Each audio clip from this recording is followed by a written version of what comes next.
आओ मेरे नबी की शान सुनो, नबी है बोलता कुरान सुनो।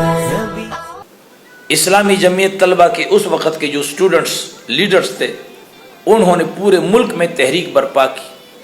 मुहद्दिसुल असर मौलाना सैयद मोहम्मद यूसुफ बिनौरी रहमतुल्लाह अलैह की क़ियादत में तमाम मकातब फ़िक्र के मुसलमान यकजान हुए और जंगल में आग की तरह ये तहरीक फैल गई और बिल आखिर हुकूमत ने कादियानियों के उस वक़्त के सरबराह मिर्ज़ा नासिर को तलब किया और वो पार्लियामेंट आए।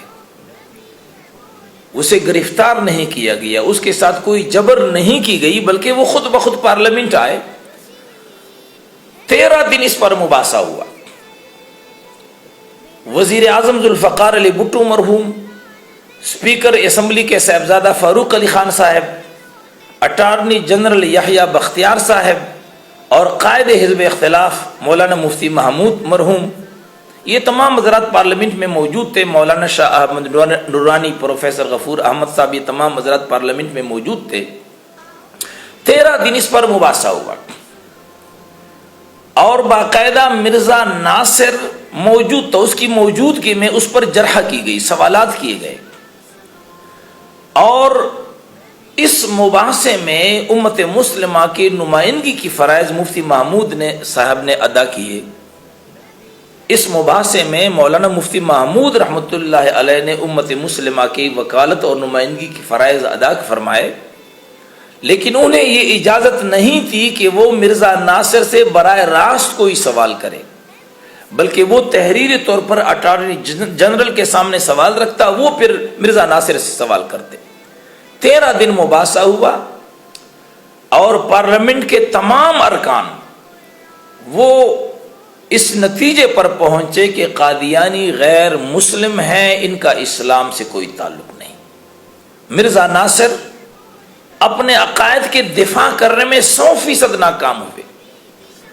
वहां पर उलमा ने इनकी कुतुब से इनके कुफरियात को पेश किया कि उम्मत मुस्लिमा को गालियां भी दी हैं, उम्मत मुस्लिमा को जहन्नमी भी करार दिया है, उम्मत मुस्लिमा को गैर मुस्लिम भी करार दिया है और खुद नबुव्वत का दावा भी किया है। चुनांचे 7 सितंबर 1974 को पाकिस्तानी पार्लियामेंट ने कादियानियों को गैर मुस्लिम अक़लियत करार दिया। यहां पर एक बात आपको और बताऊं, और वो ये है कि मिर्ज़ा गुलाम कादियानी ने सिर्फ नबूवत ही का दावा नहीं किया, बल्कि ये भी दावा किया कि मैं खुद मुहम्मदुर रसूलुल्लाह हूं, नऊज़ुबिल्लाह। ये मेरे पास कलिमतुल फ़स्ल कादियानियों की किताब है, इसमें ये लिखता है कि हुवल्लज़ी अरसल रसूलहु बिल हुदा व दीनिल हक़ यज़हिरहु अलद्दीन कुल्लिही, के फरमान के मुताबिक तमाम अदियान बातिला पर इत्माम हुज्जत करके इस्लाम को दुनिया के कोनों तक पहुंचा दे। तो इस सूरत में क्या इस बात में कोई शक रह जाता है कि कादियान में अल्लाह ताला ने फिर मोहम्मद सल्लल्लाहु अलैहि वसल्लम को उतारा ता अपने वादा को पूरा करे। वाज़ेह तौर पर कलिमतुल फ़स्ल, ये कलिमतुल फ़स्ल है और इसका सफ़ा नंबर 105 है। वाज़ेह तौर पर यहाँ पर यह दावा किया कि कादियान में अल्लाह ताला ने फिर मोहम्मद सल्लल्लाहु अलैहि वसल्लम को उतारा। ये कादियानी जो आज़ान में अशहदु अन्न मुहम्मद रसूलुल्लाह कहते हैं या कलमा तय्यबा में ला इलाहा इल्लल्लाह मुहम्मदुर रसूलुल्लाह मोहम्मद सल्लल्लाहु अलैहि वसल्लम का नाम जहाँ जहाँ भी इस्तेमाल करते हैं, तो ये बात अच्छी तरह ज़हन नशीन रहनी चाहिए कि कादियानियों का मुराद मोहम्मद से मोहम्मद सल्लल्लाहु अलैहि वसल्लम नहीं है, बल्कि मोहम्मद से उनका मुराद मिर्ज़ा गुलाम कादियानी है। इतना सरीह और वाज़ेह कुफ्र दुनिया में कहीं नहीं। चुनांचे 7 सितंबर को पाकिस्तानी पार्लियामेंट ने यह फैसला किया, कादियानी गैर मुस्लिम तो उस दिन से थे जिस दिन मिर्ज़ा गुलाम कादियानी ने नबूवत का दावा किया। और मंसूर साहब, आपका जो दूसरा सवाल है कि कादियानी मुर्तद हैं और मुर्तद की शरई सज़ा क्या है, तो मोहतरम, मुर्तद की शरई सज़ा वो मौत है। मन इर्तद्द फ़क़्तुलू, रसूलुल्लाह सल्लल्लाहु अलैहि वसल्लम की हदीस पाक है कि जो मुर्तद हो जाए उसे कत्ल कर दिया जाए। और इस सज़ा पर خلفائے راشدین کے زمانے میں، رسول اللہ صلی اللہ علیہ وسلم کے زمانے میں باقاعدہ عمل درآمد کیا گیا اور مرتدین کو سزا دی گئی ہے۔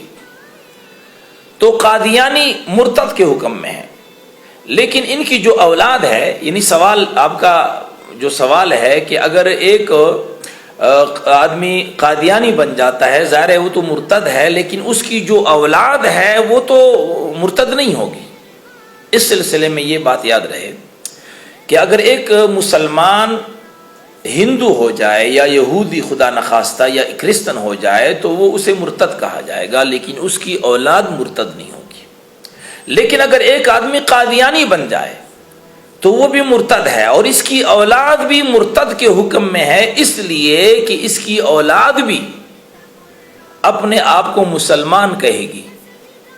اس کی جو اولاد ہوگی وہ بھی محمد رسول اللہ صلی اللہ علیہ وسلم کا نام لے کر کے اسے مرزا غلام قادیانی کو مراد لے گی۔ اس لیے جو قادیانی مرتدین ہیں ان کی اولاد بھی مرتدین کے حکم ہے، وہ بھی زندیق ہیں، اور زندیق اس کافر کو کہا جاتا ہے کہ کفر کے باوجود اپنے آپ کو وہ مسلمان کہے۔ آپ کا تیسرا سوال کہ پارلیمنٹ میں قادیانیوں کی حیثیت کی تعین تو کی گئی ہے، لیکن اس کا حکم کیا ہے؟ ہمارا اگلا ہدف یہ ہے کہ ہم ملک میں تحریک چلائیں کہ جس طرح آئین پاکستان میں قادیانیوں کی حیثیت متعین ہے کہ وہ غیر مسلم اقلیت ہیں، اسی طریقے پر قادیانیوں کے بارے میں جو شرعی حکم ہے اس کی بھی تعین کی جائے اور وہ بھی آئین کا حصہ قرار دیا جائے، اور وہ یہ ہے کہ جو قادیانی ہو جائے، جو مرتد ہو جائے، اس کی سزا سزائے موت ہے۔ قادیانیوں کے بارے میں جو شرعی حکم ہے اس کی وضاحت بھی آئین پاکستان میں ہونا ضروری ہے، اور اسے آئین میں قانونی حیثیت دی جائے۔ جس طرح قادیانیوں کی حیثیت ہے کہ وہ غیر مسلم ہے، اسی طرح قادیانیوں کے بارے میں جو حکم ہے اس کی وضاحت بھی ضروری ہے۔ شکریہ، والسلام علیکم ورحمۃ اللہ وبرکاتہ۔